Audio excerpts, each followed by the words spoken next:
เวลานี้เป็นต้นไปก่อนอื่นต้องขออนุโมทนามายังกัลยาณมิตรทุกท่านเพราะว่าจะเป็นสหธรรมิกหรือว่าญาติโยมที่รับฟังรายการนี้โดยดีเสมอมาหลายท่านก็ถามไทยเรื่องสุขภาพอันนี้ก็ต้องขอบคุณมาอย่างยิ่งนะท่านผู้ฟังเสียงวันนี้ก็คงจะรู้ว่าเป็นจะไดพ้องแต่ว่าด้วยการกึศเติงหาท่านผู้ฟังประการหนึ่งแล้วพร้อมกันนั้นก็จะมา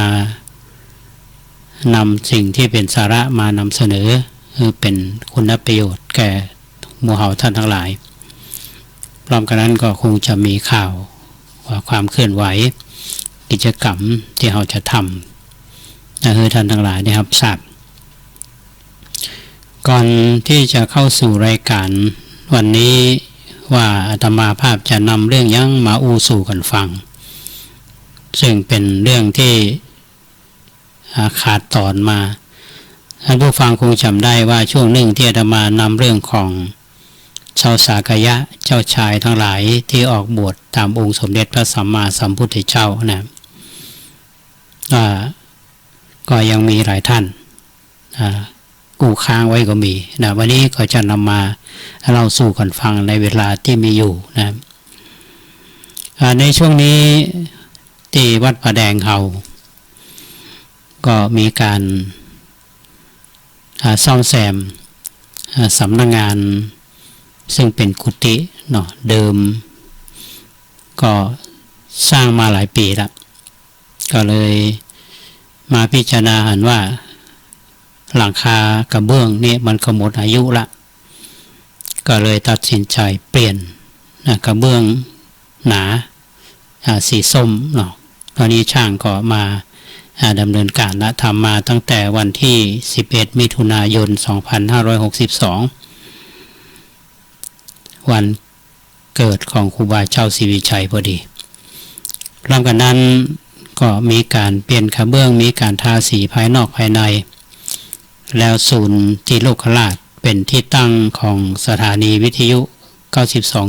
92.25 แล้วก็มีการปรับปรุงเนาะก็มีการทาสีศาลาทั้งหลังนะครับทั้งภายในและภายนอก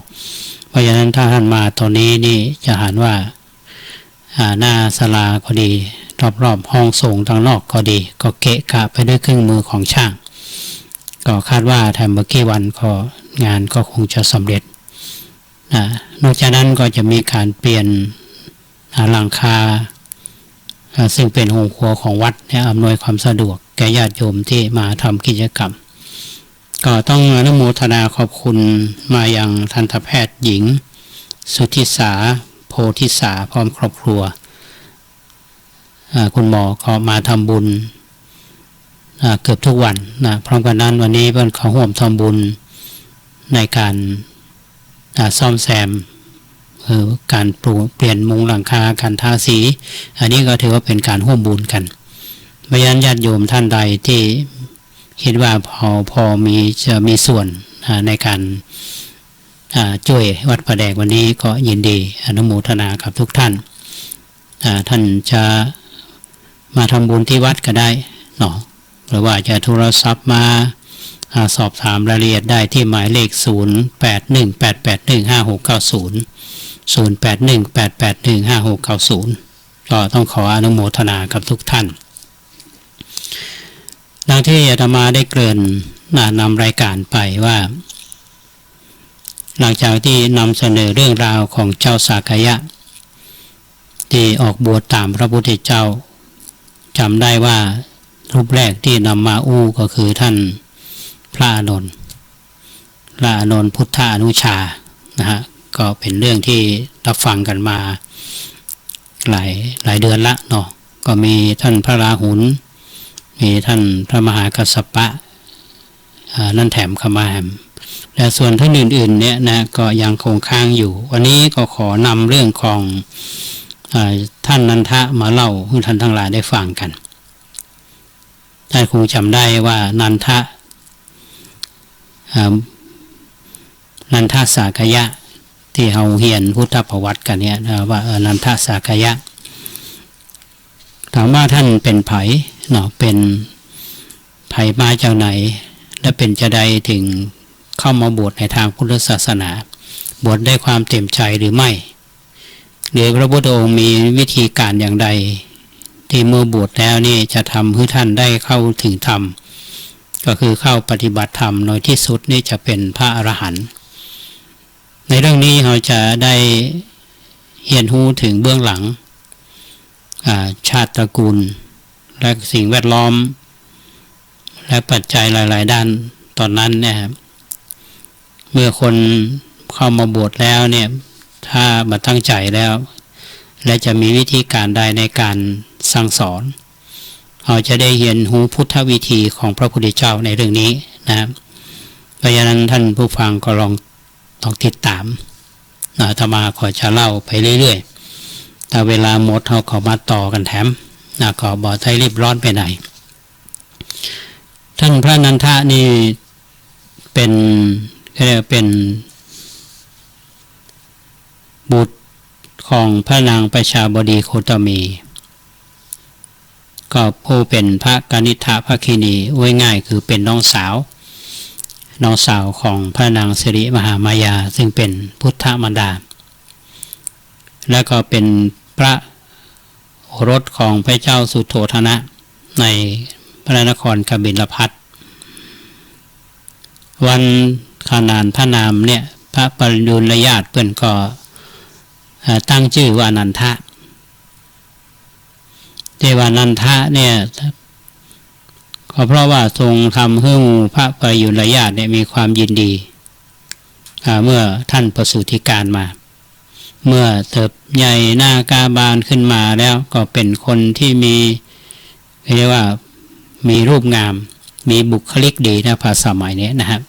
บุคลิกดีร่างกายสมบูรณ์เจ้าชายนันทะนี่ก็มีน้องสาวพระนามว่าเจ้าหญิงนันทาหรือว่ารูปนันทาซึ่งต่อมาก็ได้บรรพชาเป็นภิกษุณีและพระบรมศาสดาก็สถาปนาให้นันทาเถรีนี้ไว้ในเอตทัคคะเป็นเลิศกว่าภิกษุณีผู้ยินดีในฌานนี่นะครับว่าออกบวชกันหมดท่านผู้ฟังทีนี้สาเหตุเนี่ยนะเราต้องย้อนไปช่วงที่สมเด็จพระบรมศาสดาเสด็จถึงกรุงกบิลพัสไปโปรดพุทธบิดาและพระปยุรญาติในวันแรกนี่สมเด็จพระบรมศาสดาได้มาถึงเจ้าชายนันทะก็ได้ร่วมการปฏิสันถานแล้วก็มีความกังวลเพราะว่าได้จัดเตรียมพระตำหนักที่จะมีพิธีอาวหมงคลก็จึงมาได้ตั้งพระหฤทัยที่สดับพระธรรมเทศนาพอในวันรุ่งขึ้นพระผู้มีพระภาคเจ้าเนี่ยได้เสวยภัตตาหารในเขตพระราชฐานเจ้าชายก็เสด็จไปคำเดียวแล้วก็เสด็จปิกเนาะเพราะฉะนั้นเจ้าชายก็ได้มีโอกาสได้ทรงพิจารณาถึงโอวาทของพระศาสดาก็บ่มีผลเหมือนกับ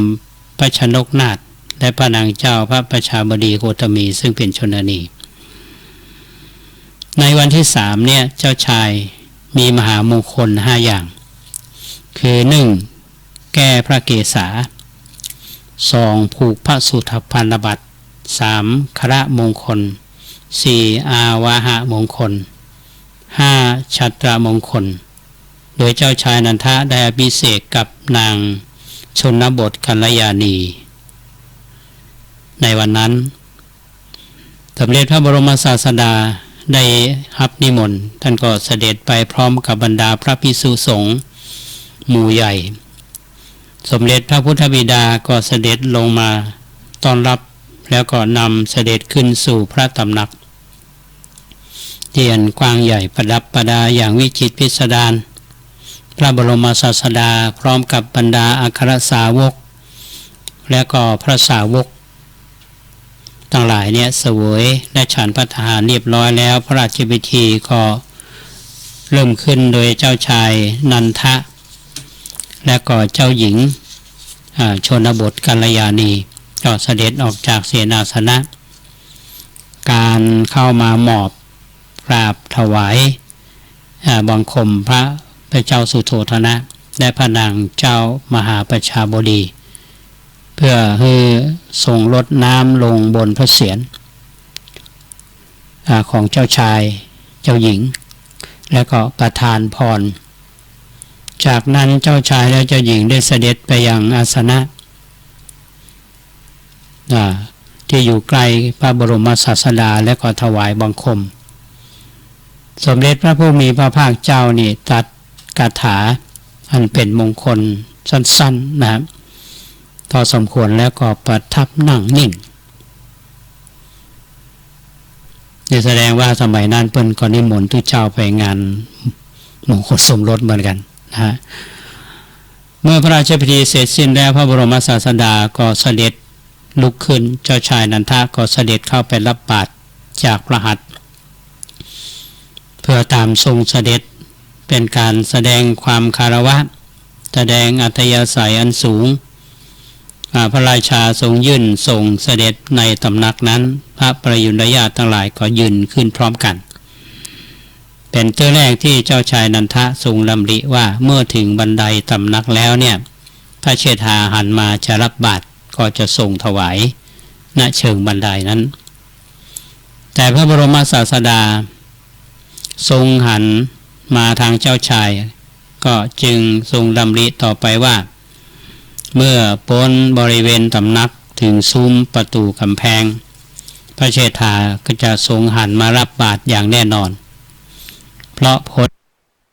เขตที่จะไปส่งเสด็จแล้วแต่สมเด็จพระบรมศาสดาเนี่ยมาได้ทรงหันมาดังที่เจ้าชายทรงคิดเอาไว้เจ้าชายปรารถนาที่จะเสด็จกลับ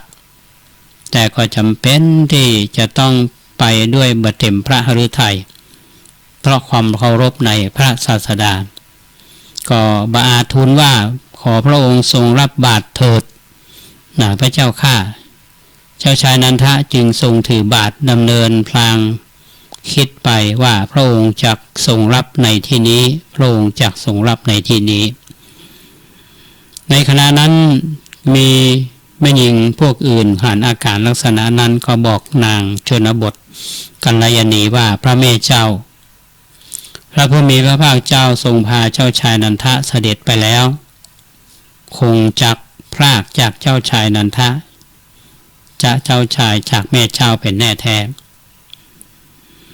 ฝ่ายนางชนบทกัลยาณีได้ยินคำนั้นแล้วมีน้ำตาไหลจากดวงตามีผมมันกล้าวได้กึ่งหนึ่งก็รีบออกมาจากพระตำหนักแล้วก็ร้องทูลเจ้าชายนันทะว่าข้าแต่พระลูกเจ้าขอพระองค์รีบเสด็จกลับมาโดยเร็วเถิดคำของนางชนบทกัลยาณีเนี่ยเป็นประหนึ่งตกไปขวางตั้งอยู่ในพระฤทัยของเจ้าชายนันทะแม้ในขณะนั้นก็ยังพระศาสดาก็ยังประสงค์รับบาตรจากพระหัตถ์ของเจ้าชายนันทะแล้วก็นำเจ้าชายนันทะไปสู่วิหารเมื่อถึงนิโครธารามนิโครธารามนี่เป็นที่ประทับของพระพุทธเจ้าท่านผู้ฟังที่ท่านเสด็จกบิลพัสเจ้าชายก็ทรงลงพระทัยว่าจะหมดภาระเพียงเท่าอีกาให้หน่อยก็คงจะได้เสด็จกลับละพระบรมศาสดาทรงรับบาตรก็หายใจยุ่งเนาะแล้วตรัสถามนันทะเธอจักบวชไหมเนี่ยท่านผู้ฟังเจอคำถามนี่อย่าเป็นใหญ่กำลังจะแต่งงานลงมาล่อเจ้าชายนิ่งเมื่อพระศาสดาตรัสถามย้ำเป็นเตอร์ที่สองโดยความฮักและเกรงพระหฤทัยในพระศาสดาผู้เป็นเชษฐาจึงบ่อาจปฏิเสธจำใจทูลตอบรับว่าข้าแด่พระองค์ผู้เจริญจักบวชพระเจ้าค่ะพระศาสดาก็รับสั่งว่าภิกษุทั้งหลายถ้าการนั้นเธอทั้งหลายจงฮือนันทะบวชเถิดเอาล่ะบวชละ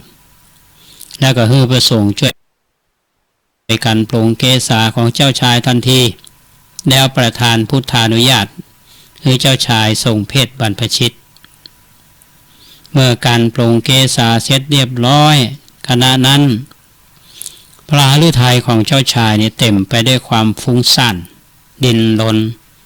โดยความกึดตึงหาเจ้าหญิงชนบทกัลยาณีทรงเชื่อว่าจะใดก็ตามคงบ่พอพระฤทัยในเพศนี้แน่นอนความฮักความสนิทใจในพระเชษฐาอย่างเดียวเท่านั้นที่ปลูกปลอบเจ้าชายให้ทรงยอมปฏิบัติตามว่าอย่างง่ายดายนันทะครั้นบวชแล้วก็จำง่ายจำใจบวชท่านผู้ฟังก็ไม่ได้เอาใจใส่ในการปฏิบัติอย่างมัตได้เพราะว่าใจเนี่ยมุ่งไปทางทาราคะจริตก็ทรงเอาพระทัยใส่อยู่ในเรื่องของการแต่งพระองค์โดยบระมัดระวัง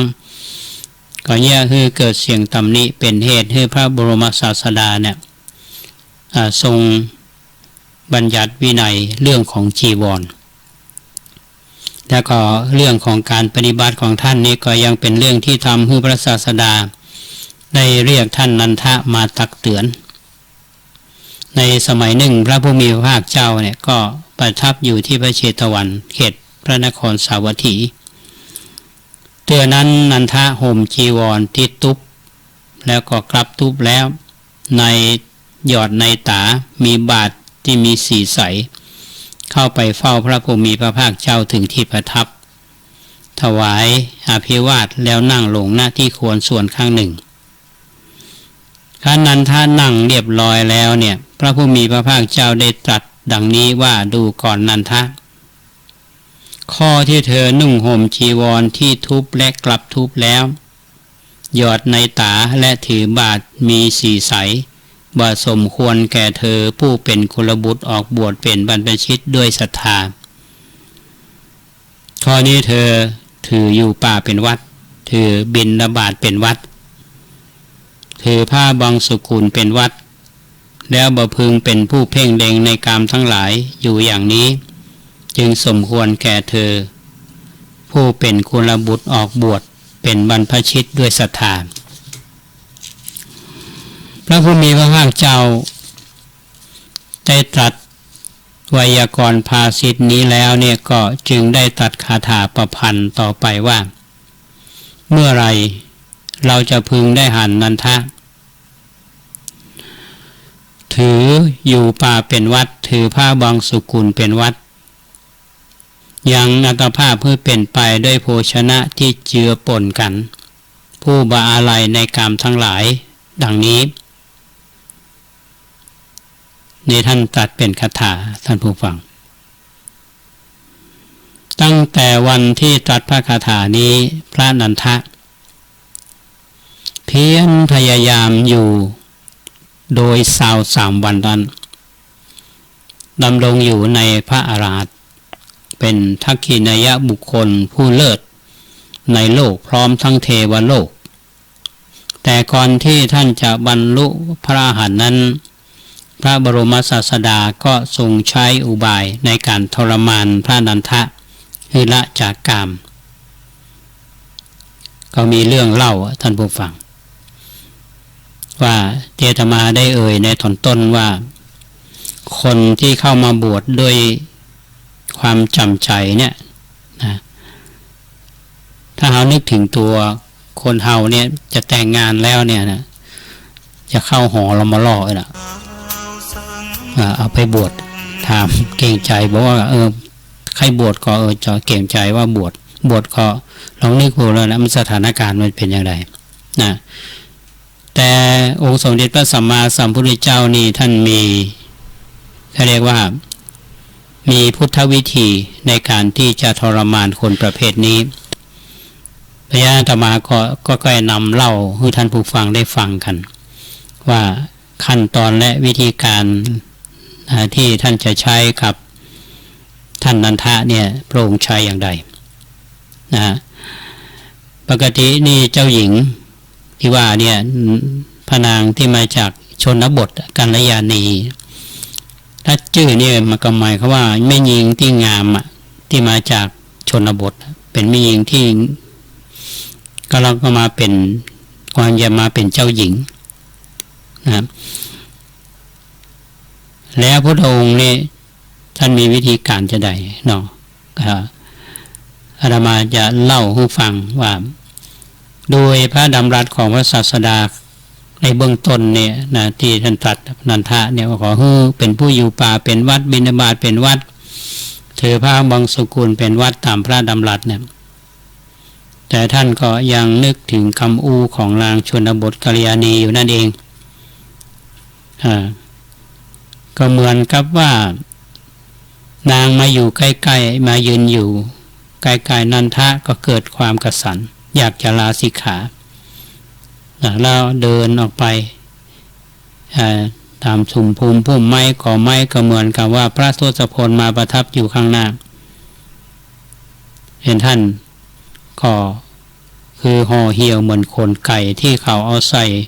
กองไฟจึงกลับเข้าไปในที่อยู่ของตนอันนี้เป็นบรรยายถึงสถานการณ์ตอนนั้นนะว่าคือเติงหานางชนบทกัลยาณีเหมือนกับเธอเข้ามาอยู่ใกล้ใจหนึ่งนี่ก็เหมือนมีพระทศพลคือพระเชษฐาพระพุทธเจ้านี่เหมือนปี่เนาะท่านผู้ฟังเป็นปี่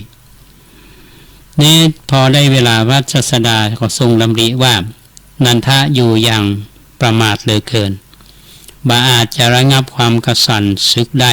จึงควรทำการดับความฮ้อนจิตของเธอเสียอันนี้พระองค์ดำริไว้ประมาทเหลือเกินจะดับฮ้อนจิตได้ยังไงพระศาสดาประทับอยู่ที่พระเชตวันพระนันทะเนี่ยกระสันขึ้นจึงบอกเนื้อความนั่นแก่ภิกษุทั้งหลายว่าผู้มีอายุข้าพเจ้านี่บ่ยินดีประพฤติพรหมจรรย์บ่สามารถที่จะสืบต่อพรหมจรรย์ได้ข้าพเจ้าจะกล่าวคืนลาสิกขาแล้วศึกพระผู้มีพระภาคเจ้าทรงสดับความเป็นไปนั้นแล้วรับสั่งให้หาพระนันทะมาเฝ้าแล้วก็ตรัสว่าจริงหรือนันทะได้ยินว่าเธอบอกกล่าวแก่ภิกษุหลายรูปอย่างนี้ว่าจะกล่าวคืนสิกขาแล้วศึกหรืออันนี้มีเรื่องนะท่านมาห้องมาถามด้วยตัวท่านนันทะก็ได้กราบทูลว่าจริงอย่างนั้นพระเจ้าค่ะพระผู้มีพระภาคก็ตรัสว่านันทะ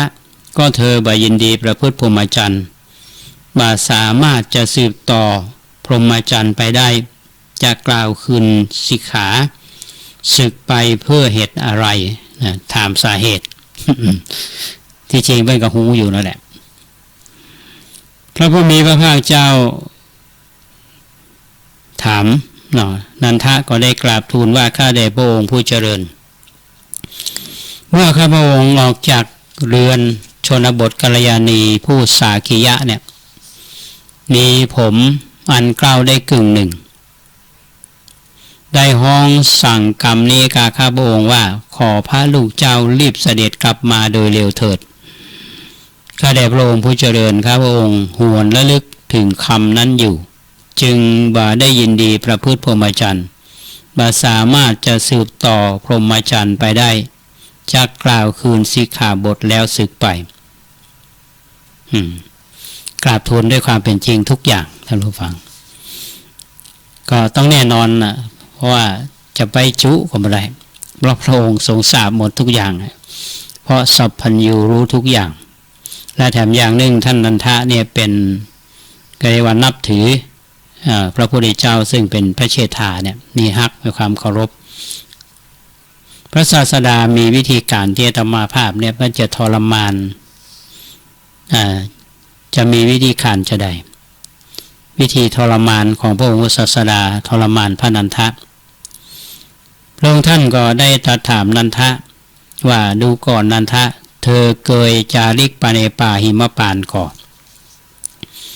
พระนันทะกล่าวทูลว่าบ่เคยเลยพระพุทธเจ้าข้าพ พระศาสดาก็ตรัสถามว่าดูก่อนนันทะถ้าเช่นนั้นเราพากันไปเถอะ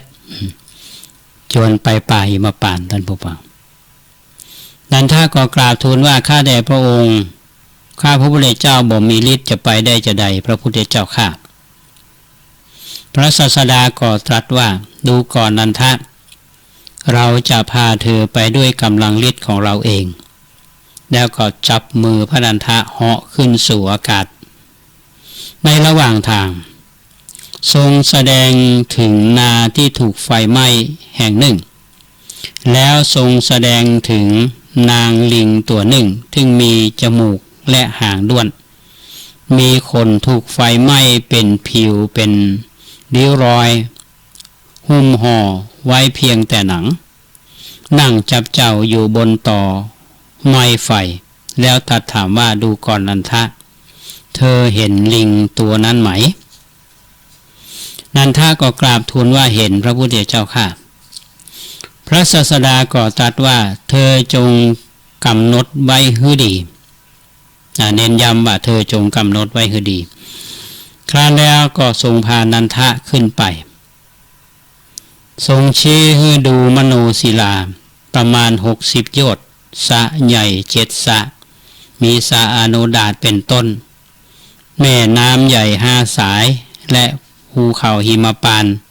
อันเป็นนาลุ่นโลมหลายร้อยลูกเรียงรายกันไปด้วยเขาทองเขาเงินและเขาแก้วมณีแล้วก็ตรัสถามว่าดูก่อนนันทะเธอเคยเห็นภพดาวดึงส์หรือพระนันทะก็กราบทูลว่าบ่เคยเห็นพระพุทธเจ้าค่ะท่านนันทะได้กราบทูลแล้วนี่พระองค์ก็จึงตรัสว่าดูก่อนนันทะเธอจงมาเราจะแสดงภพดาวดึงส์แก่เธอแล้วทรงพาไปถึงภพดาวดึงส์ประทับนั่งเหนือบรรดุกรรมศิลาอาสน์ท้าวสักกะเทวราชพร้อมหมู่เทวดาในเทวโลกก็ปากันเสด็จมาเฝ้า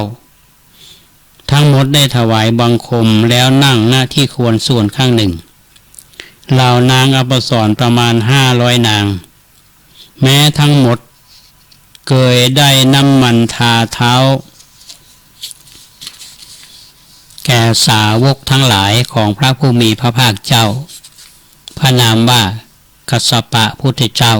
จึงเป็นผู้ที่มีเท้าดุจเท้าของนกพิราบก็ปากันมาถวายบังคมนั่งอยู่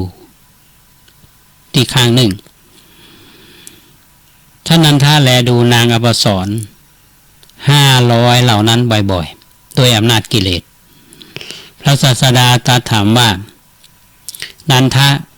เธอเห็นนางอัปสร4 เท้านกเหมือนเท้านกพิราบเหล่านี้ไหมเล่าพระนันทะก็กราบทูลว่าเห็นพระพุทธเจ้าค่ะพระศาสดาตรัสถามว่านางอัปสรเหล่านี้งามหรือว่านางชนบทกัลยาณีงามพระนันทะกราบทูลว่าข้าแด่พระองค์นางลิงขนเกรียนเทียบกับนางชนบทกัลยาณีฉันใดนางชนบทกัลยาณีก็ฉันนั้นเมื่อเทียบกับนางอัปสรเหล่านี้ก็เทียบได้เพียงนางลิงพระศาสดาตรัสว่านันทะบัดนี้เธอจะทำอย่างไรเล่าพระนันทะก็ได้กราบทูลว่าข้าแด่พระองค์ทำกรรมอะไรที่จะให้นางได้นางอัปสรเหล่านี้พระศาสดาตรัสว่าบำเพ็ญสมณธรรมสินันทะกราบทูลว่าข้าแด่พระองค์หากพระพุทธมีภาคเจ้าเนี่ยเป็นผู้รับรองเพื่อให้นางเหล่านี้ข้าพระพุทธเจ้าจักบำเพ็ญสมณธรรมพระศาสดาตรัสว่าดูก่อนนันทะเธอจงบำเพ็ญสมณธรรมเถิดเราจะเป็นผู้รับรองเธอพระนันทะถือพระตถาคตเป็นผู้รับรองในท่ามกลางหมู่เทวดาแล้วก็กราบทูลว่าข้าแด่พระองค์ขอพระองค์อย่าทำให้เนิ่นช้านักเชิญเสด็จมาเราไปกันเถิดข้าพระองค์จักบำเพ็ญสมณธรรมเนี่ยท่านผู้ฟังลองนึกดูเนาะตอนแรกนี่ก็คือเติงหานางชนบทกัลยาณี พระพุทธเจ้าก็ป้าไปดูมันเป็นข้อเปรียบเทียบเนาะที่ว่าไปหานางลิงรุ่นที่ว่าต่อดำมางามเสียงนะเนี่ยก่อนแล้วก็ไปดูนางอปสรฉีเท้าดุดเท้าของนกพิราบไม่ได้สังเกตท่านบอกฟังแล้วเท้าของนกกระแก่นี่มันงามอยู่เลยเนาะพอหันนางอปสรแล้วก็ลืมนางชนบทกัลยาณีแล้วจะแย่จะได้ได้นางชนบทกัลยาณีเนี่ยคือนางอปสรเหล่านี้พระพุทธองค์ก็บอกว่าถ้าเธออยากได้ก็บำเพ็ญสมณธรรมสิถ้าได้เสี่ยงเนี่ยนะก็ขอพระพุทธเจ้ารับรองแล้วก็ยินดีที่จะปฏิบัติสมณธรรมนี่มันบ่งบอกถึงจิตใจของคนเฮานะท่านผู้ฟังมันเปลี่ยนได้ทุกขณะจิตขึ้นอยู่กับสิ่งแวดล้อมเนาะสิ่งแวดล้อมขึ้นอยู่กับบรรยากาศอันนี้เป็นเรื่องสำคัญนะครับพระอาตมาก็นำเล่าท่านผู้ฟังได้ฟังกันว่าวันนี้พระพุทธเจ้านำท่านนันทะไปเพื่อทรมานตามวิธีการของท่านส่วนนันทะจะบำเพ็ญสมณธรรมในลักษณะใดเนี่ยแล้วจะสำเร็จได้จะใดแล้วพอสำเร็จเป็นพระอรหันต์แล้วนี่บรรดาพระเจ้าประสงค์ที่ทราบข่าวเนี่ยจะวิพากษ์วิจารณ์กับเรื่องนี้กับท่านนันทะจะใดถ้าท่านนันทะอยู่ในสถานการณ์อย่างนั้นแล้วท่านจะแก้ปัญหาจะใดต้องติดตามฟังวันพรุ่งนี้เนาะวันนี้เวลาก็ใกล้จะหมดแล้วนะเหลือเวลาแถม5 นาทีก็ขอยุติเรื่องของท่านนันทะเอาไว้เพียงแค่นี้แล้วก็จะมาเล่าให้ฟังว่าหลังจากที่ท่านบำเพ็ญสมณธรรมแล้วเนี่ยจะได้เป็นพระอรหันต์หรือไม่หรือว่าถ้าได้เป็นพระอรหันต์แล้วเนี่ยพระพุทธเจ้าจะมีวิธีการอย่างไรที่ใจเขาเรียกว่าพลังแห่งกัลยาณมิตรเนี่ยที่รับรู้เรื่องนี้มาเนี่ยแล้วเหตุการณ์มันก็จะเปลี่ยนแปลงและคลี่คลายไปในทางที่ดีทั้งตัวของท่านนันทะเองและดีต่อสังคมสงฆ์อันนี้สำคัญมากวิธีการนี้นะฮะเป็นวิธีแก้ที่ละมุนละม่อมนะฮะก็ลองติดตามต่อไปในวันพรุ่งนี้ก็ต้องขออนุโมทนากับท่านผู้อำนวยการสถานีวิทยุ 104.50 คือท่านพระครูสมุวิศวัตรวรกิจโจที่เอื้อเฟื้ออำนวยความสะดวกท่านเป็นเทคนิคให้อาตมาภาพอาตมาจากห้องส่งวิทยุ 92.25 ที่วัดป่าแดงมหาวิหารท่านอยู่ที่วัดควบคุมเสียงเฮืออาตมาได้เลยเพราะฉะนั้นอาตมาอยู่ในห้องวันนี้อยู่คนเดียวแอร์เย็นๆนะฮะก็ต้องขออภัยท่านผู้ฟังวันนี้ถ้าซุ้มเสียงมันบัดใสมันไปชัดเจนต่อใดต้องขออภัยตัวนะเพราะว่าสุขภาพตอนนี้ก็ยังบ่ปกติเนาะก็ยังก็ต้องไปหาหมอต้องดูแลตัวเก่าแล้วก็พักผ่อนก็พยายามที่จะหาเวลามาปะกับท่านผู้ฟังหลายท่านได้โทรศัพท์มาสอบถามเนาะเรื่องราวที่อาตมาได้ออกอากาศไปแต่ท่านก็อยากจะฟังเรื่องอนุสาวรีย์ของครูบาเจ้าศรีวิชัยที่อาตมาบอกว่าจะเล่าต่อเนี่ยนะโดยอย่างอนุสาวรีย์ครูบาเจ้าศรีวิชัยที่โดยติแล้วก็ที่เบียงปะเป้าก็บอกบางยังไม่ได้เล่านะแต่ว่าที่เอ่ยถึงเรื่องนี้โยมฟังเรื่องอนุสาวรีย์ที่สร้างที่เชียงใหม่เขาเนี่ยนะอาตมาก็ยังนึกว่าพอทุกวันนี้เอาจะอู้ถึงท่านครูบาศรีวิชัยแต่เอาบ่ได้อู้ถึงเรื่องผู้ที่มีความคิดเริ่มต้นนะท่านผู้ว่าราชการจังหวัดเชียงใหม่ในสมัยนั้นแล้วก็ท่านหลวงศรีประกาศและบุคคลสำคัญนะครับนั่นอาตมาจึงนำมาเล่าขอเชื่อว่าจะเป็นประโยชน์แก่ท่านทั้งหลายคนที่เพิ่นได้สร้างผลงานไว้เนี่ยก็ ท่านก็มรณภาพไปละได้ล่มหายตายจากไปแล้วเราอยู่ทีหลังเนี่ยเราบอกเอาเรื่องนี้มาอู้มาสู่กันฟังเนี่ยเอาก็บอกฮู้เราก็บางท่านฮู้แล้วก็ถือว่าฟังแถมหลอมคำเป็นยังบางท่านบาทราบเตือนเนี่ยเขาก็ถือว่าเอามาฟังเรื่องที่คนได้ทำคุณประโยชน์ให้กับแผ่นดินเมืองเชียงใหม่เฮาอาตมามีเจตนาลักษณะเช่นนั้นที่นำมาเล่าท่านทั้งหลายได้ฟังกันในส่วนของวัดประแดงเฮาท่านผู้ฟังอย่างท่านฟังสปอร์ตที่เชิญชวนในการบูรณะข้าในหน้าของวัดประแดงเฮานะจึงตอนนี้เฮาก็รอทางคณะวิศวกรรมศาสตร์ซึ่งท่านสถาปนิกท่านก็มาดูแล้วท่านก็กำลังช่วงที่ดำเนินงานอยู่นะก็ยังมีรายละเอียดแต่ว่าต้องขออนุโมทนากับท่านผู้ฟังหลายท่านที่ฟังรายการเนี้ยได้ร่วมทำบุญมาหลายท่านวันพรุ่งนี้จะได้นำมาอนุโมทนาทางสถานีนี้ท่านทั้งหลายได้รับทราบว่าทางวัดประแดงเราได้รับปัจจัยที่ท่านทำมาแล้วนำมาร่วมทำบุญแล้วและคนที่นำเงินมาทำบุญก็ได้สบายใจว่า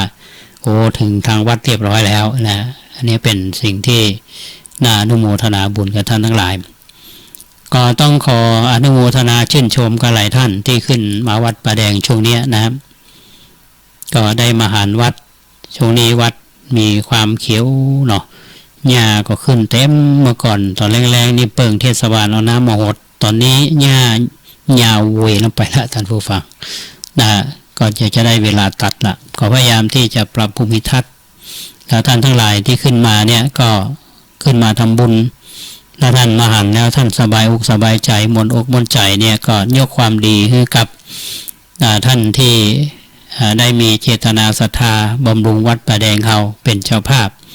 ในการพัฒนาวัดมีอยู่ในสภาพแวดล้อมที่ดีนะอันนี้เป็นความเสียสละของทุกท่าน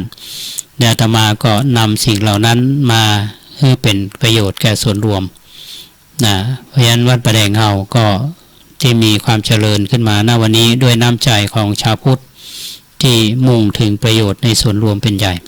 อาตมาก็ต้องขออนุโมทนาท่านใดที่จะร่วมบุญกันหรือว่าจะสอบถามอย่างก็แล้วแต่หรือมามีข้อแนะนำข้อเสนอแนะใดๆเนี่ยท่านสามารถที่จะโทรศัพท์หาอาตมาได้เนาะใช้หมายเลข0818815690 0818815690อันนี้ก็จะได้อูจากันรายการของเฮานี้นอกจากอากาศทาง 92.25 เมกะเฮิรตซ์ 104.50 แล้วเนี่ยก็จะติดตามทาง Facebook ของอาตมาเนาะอันนี้ก็รับความเมตตาจากท่านพระครูสมุวิศวัตรท่านได้เมตตาอย่าเฮาได้ปะกันก็หลายท่านที่อยู่ต่างประเทศก็ดีอยู่กรุงเทพก็ดีบางคนหูจักมาคุ้นกันนะไม่ได้ปะกันจันเหมือนแหละแต่ทราบข่าวทางเนี่ยจำเวลาท่านเข้ามาในเฟซเนี่ยจะหูว่าคือเติงหากันอยู่นะก็ฟังพอฟังแล้วเป็นจะใดก็ท่านที่แนะนำรายการนี้ก็ขอเชิญและนิมนต์ครับวันนี้เวลาพอสมควรแล้วจะได้ฟังข่าวถ่ายทอดเสียงจากสถานีวิทยุกระจายเสียงแห่งประเทศไทยต่อไปขอบคุณท่านพระครูสมุวิศวัตรวรกิจโจแถมครั้งหนึ่งอนุโมทนาบุญกับท่านผู้ฟังทุกท่านที่ติดตามรายการวันนี้วันพรุ่งนี้เอาปะกันใหม่ขอความสุขสวัสดีจงบังเกิดมีแก่ท่านผู้ฟังทุกท่านขอเจริญพร